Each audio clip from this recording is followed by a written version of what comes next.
कहानी की शुरुआत में ही हम राजस्थान की एक राजकुमारी शिवांगी को देखते हैं, जो कि अपने पति कुंवर वीर सिंह के साथ लंदन में रह रही थी और वो दोनों एक दूसरे के साथ बहुत खुश थे। लेकिन इसके बाद ही अचानक वीर की तबीयत खराब होने लगती है और उसे हॉस्पिटल में एडमिट किया जाता है। लेकिन किसी तरीके से भी वीर ठीक नहीं हो रहे थे, बल्कि उसकी तबीयत बिगड़ते ही जा रही थी और डॉक्टर्स को भी समझ में नहीं आ रहा था कि उसे क्या हुआ है। फिर शिवांगी की हेल्पिंग हैंड उसे ये कहती है कि दरअसल वीर की स्टेप मदर वीर को बिल्कुल भी पसंद नहीं करती है और वो वीर को अपने और अपने बच्चों के रास्ते से हटाना चाहती है। तो फिर ऐसा हो सकता है कि उन्होंने ही वीर के ऊपर कोई काला जादू किया है और कोई रास्ता ना देखकर इसके बाद शिवांगी राजस्थान आती है और वो अपने पेरेंट्स से बात करती है और वो सारी बातें कहती है। इसके बाद देखा जाता है कि शिवांगी की माता पिता उसे एक तांत्रिक के पास लेकर जाते हैं और वो लोग वीर को ठीक करने का उपाय मांगते हैं और वो तांत्रिक एक चुड़ैल से कांटेक्ट करने की कोशिश करते हैं, जिससे कि वो ये पता लगा सके कि आखिर वीर के अंदर किसकी आत्मा है। लेकिन वो डायन काफी खतरनाक थी और वो उस तांत्रिक को जख्मी कर देती है और उस तांत्रिक का उस डायन के साथ कांटेक्ट टूट जाता है और वो एक मिरर के थ्रू उस डायन के दुनिया में इंटर कर पाया था। इसके बाद वो तांत्रिक उन लोगों को कहता है कि इस डायन के साथ सिर्फ एक ही इंसान मुकाबला कर सकता है और वो है मेवाड़ बाबा और उनका असली नाम है जय सिंह गुज्जर। और ये नाम सुनकर शिवांगी बहुत हैरान होती है। इसके बाद हम देखते हैं कि 5 साल पहले शिवांगी और जय एक दूसरे से बहुत प्यार करते थे, लेकिन शिवांगी राजस्थान की एक रॉयल फैमिली की राजकुमारी थी और जय एक बहुत ही गरीब परिवार से था। इसीलिए उन लोगों का रिश्ता शिवांगी के परिवार से उन लोगों ने छुपा कर रखा था। लेकिन एक दिन शिवांगी के चाचा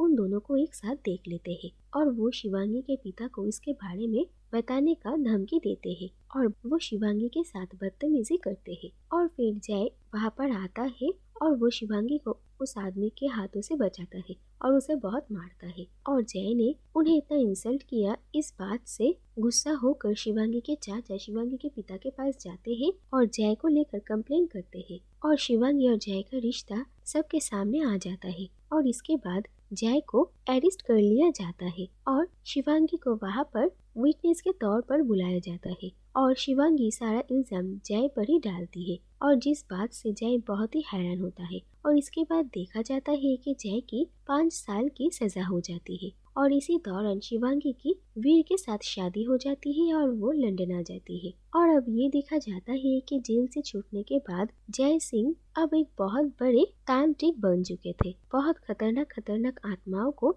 जय ने अपने वश में किया है और वो अब काफी फेमस थे। इसके बाद शिवांगी जय से मिलने के लिए आती है और वो जय को उसके साथ लंदन जाकर उसके पति वीर की जान बचाने के लिए कहती है। पहले जय शिवांगी की बातें नहीं सुनता क्योंकि शिवांगी की वजह से उसकी जिंदगी बर्बाद हो चुकी है, लेकिन शिवांगी जय को बहुत रिक्वेस्ट करती है और फाइनली जय शिवांगी की मदद करने के लिए तैयार होता है। इसके बाद जय शिवांगी के साथ लंदन आता है और वो वीर को देखता है और ये देखा जाता है कि वीर की हालत बहुत बुरी है और जय ये जानने की कोशिश करता है कि आखिर वीर को किस स्पिरिट ने पोजेस किया है। और हम देखते हैं कि जो डॉक्टर वीर का इलाज कर रहे थे वो इन सारी बातों में मानने के लिए तैयारी नहीं थे और जय उस डॉक्टर के सामने भी ये साबित कर देता है कि वीर के अंदर कोई खतरनाक स्पिरिट है और ये देखकर वो डॉक्टर हैरान रह जाते हैं। और इसके बाद हम देखते हैं कि जय को पता चल चुका था कि आखिर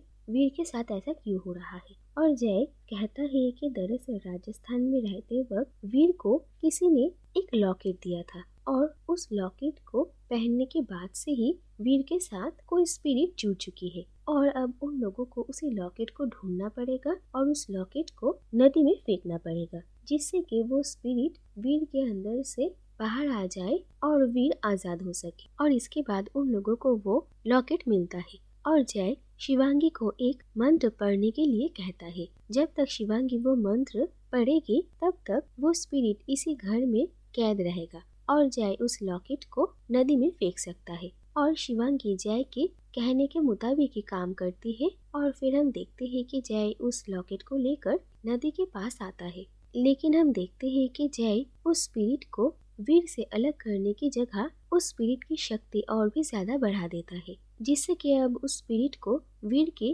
बॉडी से निकालना और भी ज्यादा मुश्किल होगा। और इसके बाद जय लंदन से जाने की तैयारियां करता है और इसके बाद हम देखते हैं कि शिवांगी जय से मिलने के लिए आती है और फिर शिवांगी जय को 5 साल पहले उसे धोखा देने का असली वजह बताती है। वो कहती है कि जब उसके पिता को जय और उसके रिश्ते के बारे में पता चल चुका था तब उन्होंने जय को मारने का फैसला किया था, लेकिन शिवांगी अपने पिता से हाथ जोड़कर रिक्वेस्ट करती है कि वो जय को छोड़ दे और उसके पिता शिवांगी के सामने एक शर्त रखते हैं कि वो जय को छोड़ देंगे अगर वो जय के खिलाफ कोर्ट में गवाही देगी तो। और शिवांगी सोचती है कि अगर वो जय के खिलाफ गवाही देगी तो उसे सिर्फ 5 साल की सजा होगी, लेकिन वो जिंदा बच जाएगा और इसीलिए शिवांगी कोर्ट में जय को गुनहगार कहती है। और ये सारी बातें सुनकर जय को समझ में आता है कि उसने बदले की भावना में कितनी बड़ी गलती कर दी है और अब वो शिवांगी की मदद करने के लिए